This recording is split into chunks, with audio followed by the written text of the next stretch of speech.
বাংলাদেশ জাতীয়তাবাদী দল কি পরিকল্পনা গ্রহণ করেছে দেশের মানুষের স্বার্থে, দেশের মানুষের জন্য, সেগুলো বলার সুযোগ করে দেওয়ার জন্য। একই সাথে আমি আন্তরিকভাবে ধন্যবাদ জানাতে চাই ঢাকা 17 আসনের যে সকল ভোটারবৃন্দ আমাকে নির্বাচিত করে এই আসনে প্রতিনিধিত্ব করার জন্য জাতীয় সংসদে পাঠিয়েছেন। একই সাথে যারা ভোট দেননি, আমি মনে করি আমার পবিত্র দায়িত্ব বাংলাদেশের নাগরিক হিসেবে তাদেরকেও প্রতিনিধিত্ব করা, তাদেরকেও দেখভাল করা। মাননীয় স্পিকার, সরকারের নির্বাচন ইশতেহারে ঘোষিত কার্যক্রমসমূহ বাস্তবায়নের জন্য সকল মন্ত্রণালয় বিভাগ আগামী 180 দিন, আগামী অর্থ বছর এবং আগামী 5 বছরের কর্মপরিকল্পনা প্রণয়নের জন্য এরই ভিতরে বিভিন্ন প্রকার উদ্যোগ গ্রহণ করেছে। ইতিমধ্যে নির্বাচনী ইশতেহারে ঘোষিত কিছু গুরুত্বপূর্ণ কার্যক্রম বাস্তবায়নের লক্ষ্যে উল্লেখযোগ্যভাবে অগ্রগতিও হয়েছে।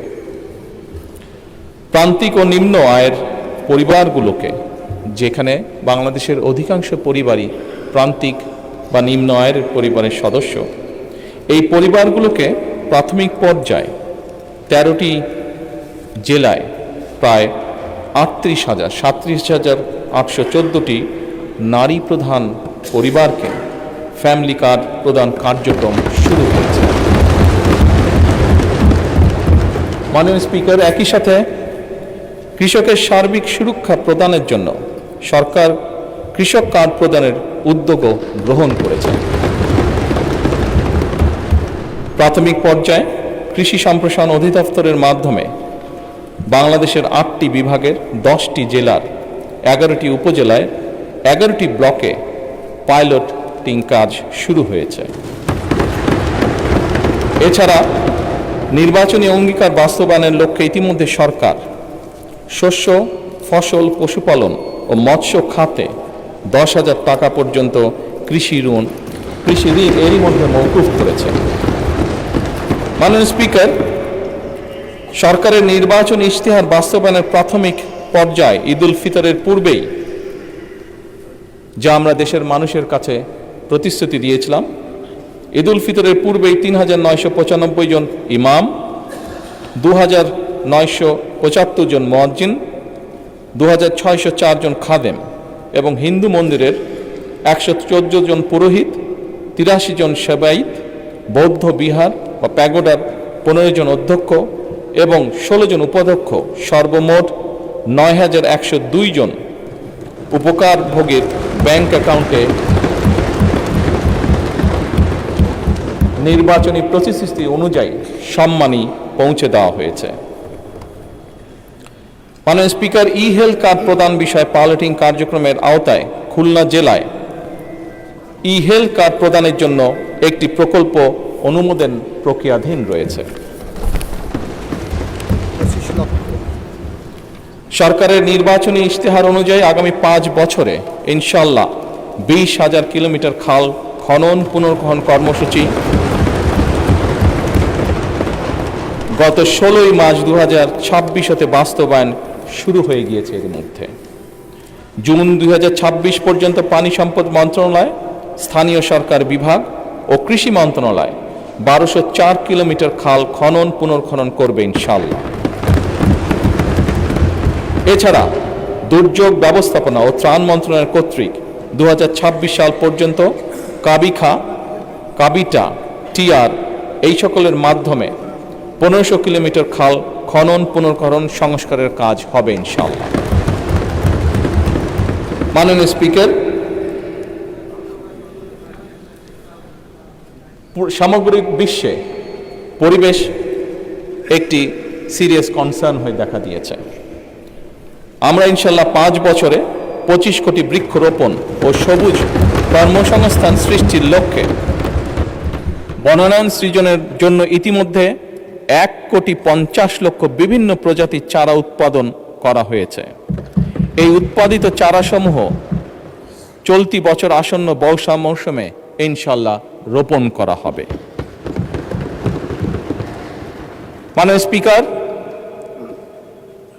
দেশের শিশু সন্তানদেরকে সহযোগিতা করার জন্য, তাদের পাশে দাঁড়ানোর জন্য আমাদের একটি নির্বাচনী প্রতিশ্রুতি ছিল এবং তারই অংশ হিসেবে এই বছরই সরকারি প্রাথমিক বিদ্যালয় ইনশাল্লাহ 2 লক্ষ শিশুর মাঝে বর্তমান সরকার বিনামূল্যে স্কুল ড্রেস বিতরণের পরিকল্পনা বাস্তবায়ন করবে ইনশাল্লাহ। কারিগরি ও ভাষা দক্ষতা উন্নয়নে আগামী 180 দিনের মধ্যে কারিগরি শিক্ষা প্রতিষ্ঠানে 9000 শিক্ষককে ট্যাব প্রদান করা হবে ইনশাল্লাহ। 3832টি মাল্টিমিডিয়া ক্লাসরুম স্থাপন করা হবে। একই সাথে 172 জন শিক্ষার্থীকে ইটালিয়ান ও জাপানিজ ভাষা শিক্ষা প্রদান করা হবে। মাননীয় স্পিকার, একই সাথে 418টি কারিগরি ও মাদ্রাসা শিক্ষা প্রতিষ্ঠানে জুন 2026-এর মধ্যে ফ্রি ওয়াইফাই চালুর উদ্যোগ গ্রহণ করা হয়েছে। একই সাথে মাননীয় স্পিকার, বাংলাদেশে ঢাকা শহর সহ বিভিন্ন গুরুত্বপূর্ণ জায়গাগুলোতে পাবলিক প্লেস যেগুলোকে আমরা কনসিডার করি, এরকম অনেকগুলো জায়গাতে এর মধ্যেই ঢাকা কমলাপুর স্টেশন, ঢাকা বিমানবন্দর সহ এরকম গুরুত্বপূর্ণ জায়গাগুলোতে এরই মধ্যে ফ্রি ওয়াইফাই স্থাপন করা হয়েছে। মাননীয় স্পিকার, আপনি নিজেও একজন খেলোয়াড় ছিলেন, বাংলাদেশের অন্যতম ফেমাস খেলোয়াড় ছিলেন, ফুটবল প্লেয়ার ছিলেন। সারা দেশের শহর এবং গ্রাম অঞ্চলে খেলার মাঠ নির্ধারণ ও অবকাঠামো উন্নয়নে কর্মকৌশল নির্ধারণের জন্য কেন্দ্রীয় পর্যায়ে এরই ভিতরে কমিটি গঠন করা হয়েছে। হাইটেক সফটওয়্যার পার্ক ও আইসিটি সেন্টারসমূহ কার্যকরভাবে পরিচালনার জন্য এবং বাংলাদেশে আমাদের ইয়াং জেনারেশন যারা বিভিন্ন আইটিতে কাজ করে থাকে, তারা যাতে তাদের আর্থিক বা যেই অর্থ তারা সঞ্চয় করে থাকে, এটি যাতে স্বাচ্ছন্দ্যে তারা এই দেশে নিয়ে আসতে পারে, সেই জন্য পেপ্যালের কার্যক্রম আরম্ভ করার কার্যকর উদ্যোগ এরই মধ্যে গ্রহণ করা হয়েছে এবং এর জন্য একটি কমিটিও গঠন করা হয়েছে। মাননীয় স্পিকার, নির্বাচনী ইশতেহারকে প্রাধান্য দিয়ে বেতন কাঠামো আদায় জাতীয় ক্রীড়াবিদদের জন্য, যা আপনি নিজেও আমি বিশ্বাস করি অ্যাপ্রিসিয়েট করবেন মাননীয় স্পিকার, এরই ভিতরে ক্রীড়া ভাতা চালু করা হয়েছে। প্রাথমিক পর্যায়ে 500 জন ক্রীড়াবিদকে এই ভাতার আওতায় আনার পরিকল্পনা নেওয়া হয়েছে, যার মধ্যে মাননীয় স্পিকার এরই ভিতরে 129 জন আন্তর্জাতিক বিষয়ে সাফল্য অর্জনকারী ক্রীড়াবিদকে এরই ভিতরে ভাতা প্রদান করা হয়েছে।